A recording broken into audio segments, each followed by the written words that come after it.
Good morning student. मैं doctor जिज्ञासा पांडे, भारतीय विश्वविद्यालय दुर्ग, डिपार्टमेंट ऑफ इकोनॉमिक्स से।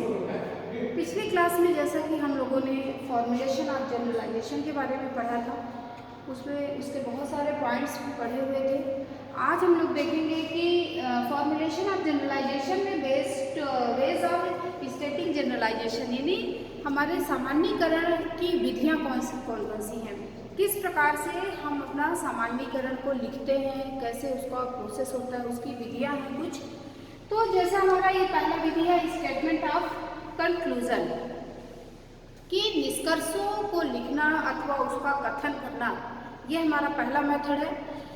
तो यहाँ पे भी हमारा जो निष्कर्ष होता है, कंक्लूजन होता है, वो भी टू टाइप्स का होता है। पहला हमारा है कॉन्शियस स्टेटमेंट और दूसरा हमारा जनरल स्टेटमेंट। यानी कॉन्शियस मतलब संक्षिप्त कथन क्या है और दूसरा क्या है जनरल स्टेटमेंट। तो सबसे पहले हम जानेंगे कि हमारा जो संक्षिप्त कथन है, कॉन्शियस कथन स्टेटमेंट है, वो क्या कहलाता है।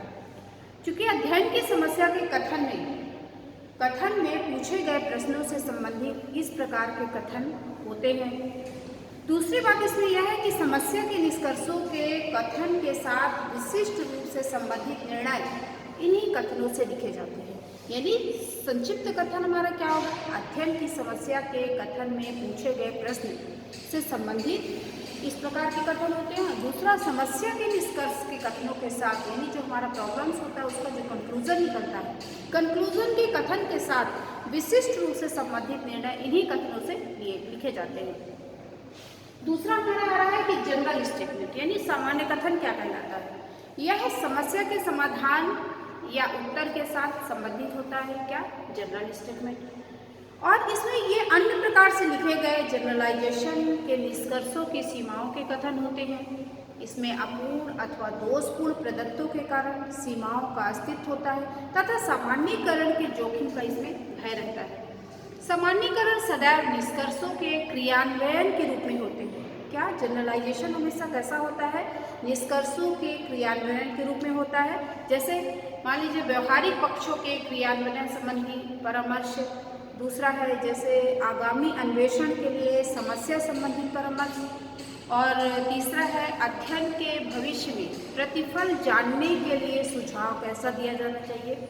उस प्रकार सामान्यीकरण हमेशा निष्कर्षों के क्रियान्वयन के रूप में होता है। अब हम यहाँ पे अगला पॉइंट देखेंगे कि criteria for the concluding statement, यानी निष्कर्षों के कथनों का आधार क्या है।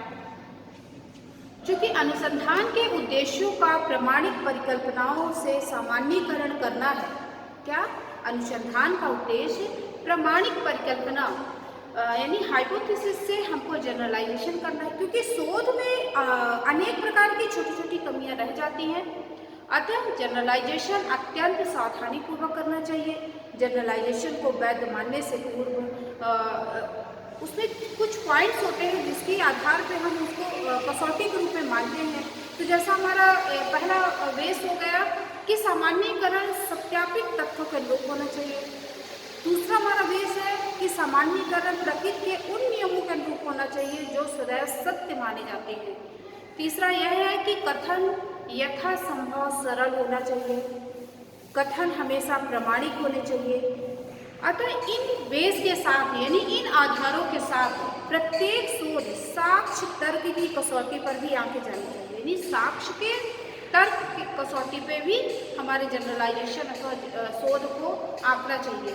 यद्यपि अनेक तथ्य अनुसंधान की प्रामाणिक प्रक्रिया में से ही निकले हुए होते हैं, क्या, जो तथ्य होते हैं, जो फैक्ट होते हैं हमारे, वो अनुसंधान की प्रामाणिक प्रक्रिया से ही निकले हुए होते हैं तथा वैज्ञानिक विधि यानी साइंटिफिक मेथड के अंतिम लक्ष्य के विस्तार की अपेक्षा करते हैं। अब यहाँ पे हम देखेंगे टाइप्स ऑफ जनरलाइजेशन, यानी हमारे सामान्यीकरण के प्रकार कौन कौन से हैं। तो मुख्य रूप से सामान्यीकरण को दो भागों में बांटा गया है। जैसे हमारा पहला भाग क्या है, हॉरिजॉन्टल, और दूसरा हमारा vertical. Horizontal in the sense हमारा क्षितिजीय सामान्यीकरण। क्षितिजीय सामान्यीकरण, हॉरिजॉन्टल जनरलाइजेशन क्या कहलाता है। इस प्रकार का सामान्यीकरण मौलिक अनुसंधान में किया जाता है। किसमें किया जाता है, मौलिक अनुसंधान में किया जाता है। और इस प्रकार के अनुसंधान का उद्देश्य होता है नवीन सत्य तथा नवीन सत्य तथ्य, सिद्धांत तथा नियम के अनुरूप नवीन ज्ञान का योगदान करना। यह अन्वेषण की प्रक्रिया प्रायः सत्य के निकट होती है। इसमें क्या होता है, यह जो हमारा वर्टिकल और जनरलाइजेशन होता है वह हमेशा सत्य के निकट होता है। इसमें सैम्पलिंग निरीक्षण है। इस प्रकार की परिकल्पनाएं प्रायः सत्य के निकट होता है।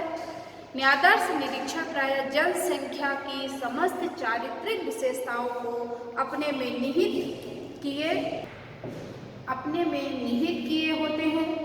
इस प्रकार के सामान्यीकरण में आकलन निकालने के लिए जनसंख्या संबंधी सांख्यिकी का प्रयोग किया जाता है। दूसरा हमारा यहाँ पे आ रहा है वर्टिकल स्टेटमेंट हमारा क्या कहलाता है, वर्टिकल जनरलाइजेशन क्या कहलाता है। इस प्रकार का जनरलाइजेशन क्रियात्मक अनुसंधान के प्रारूपों में किया जाता है। इस प्रकार की परिकल्पनाओं का उद्देश्य क्या होता है, वर्तमान की क्रियाओं में सुधार लाना होता है। मतलब हमारा जो लंबवत सामान्यीकरण यानी वर्टिकल जनरलाइजेशन होता है उसका उद्देश्य होता है कि वर्तमान की क्रियाओं में सुधार करना, ना कि ज्ञान में वृद्धि करना। इस प्रकार की योजना के निर्णयों का क्रमिक अभिलेख यानी वर्टिकल सामान्यीकरण के लिए, वर्टिकल जनरलाइजेशन के लिए प्रयोग किया जाता है। इस प्रकार का सामान्यीकरण स्थानीय समस्याओं के रूप में तथा प्रवृत्ति की ओर संकेत करता है। जो समस्याएं वर्तमान शैक्षिक क्षेत्र को प्रभावित करती हैं, निर्णयों को निश्चित करने के लिए इस संदर्भ में न्यायादर्श अपरा सांख्यिकी यानी पैरामीटर का प्रयोग किया जाता है। सामान्यीकरण कालक्रम में ही किए जाते हैं। सामान्यीकरण जनरलाइजेशन ऐसा क्या किया जाता है, टाइम के क्रम में ही किए जाते हैं। जनरलाइजेशन हमेशा काल के क्रम में ही किए जाते हैं। अब यहाँ पे अगला टॉपिक हम देखेंगे कि हमारा लेवल ऑफ जनरलाइजेशन यानी सामान्यीकरण के कुछ लेवल होते हैं, स्तर होते हैं। तो ये हमारा जो लेवल होता है जनरलाइजेशन की, ये भी 2 टाइप्स का होता है। पहला हमारा लॉजिकल जनरलाइजेशन और दूसरा हमारा इंपेरिकल जनरलाइजेशन। तो सबसे पहले लॉजिकल इन द सेंस हमारा तार्किक सामान्यीकरण क्या कहलाता है। तार्किक क्या है, जब कोई व्यक्ति प्रकृति में कोई समस्या देखता है जो उसे सत्य लगती है और जिसके लिए उसके पास कोई उपयुक्त उत्तर नहीं होता, तो साकारण उसके पास उत्तर नहीं होता है, तो इस प्रकार के ज्ञान को हम लोग प्रामाणिक कहते हैं यानी प्रमाण के रूप में इसको मानते हैं। दूसरा हमारा क्या है, इंपेरिकल जनरलाइजेशन यानी अनुभवजन्य जनरलाइजेशन, जो अनुभवों पर आधारित होता है। वर्तमान समय में शिक्षा जगत में अधिकतर क्रियाएं क्या है, अनुभवजन्य वैज्ञानिक विचारों पर आधारित होती है, लेकिन इसमें सर्वेक्षित समानता या तो सामान्य निरीक्षण से उत्पन्न होता है या वैज्ञानिक शोध से, जिसके लिए कोई संतोषजनक इसका उत्तर नहीं होता है। प्रामाणिक ज्ञान की सबसे महत्वपूर्ण विशेषता यह नहीं है कि इसका मूल्य सामान्य निरीक्षण या वैज्ञानिक खोज में है, अपितु इसका यह स्वतः प्रमाणिक होता है।